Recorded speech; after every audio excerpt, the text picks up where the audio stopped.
China की गुड़िया शुड़िया भी मंगवा देते हैं सामने। भाईजान सिर्फ सब कुछ मंगवा सकते हैं, इंसानी अज़ा जो भी है ना वो आ सकता है इंशाल्लाह, आ जाएगा इंशाल्लाह। रोबोट का ज़माना है ना, आप सब कुछ आ जाएगा इंशाल्लाह।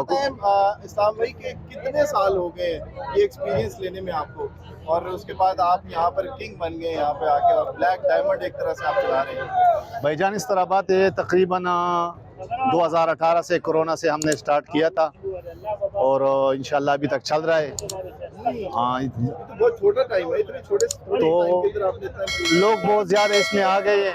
हम फॉर एग्जांपल 200 रुपये किलो लेते हैं तो दूसरा वाला बंदा 180 रुपये किलो ले लेता है ना, तो काम उन्होंने बहुत ज़्यादा ख़राब भी किया है।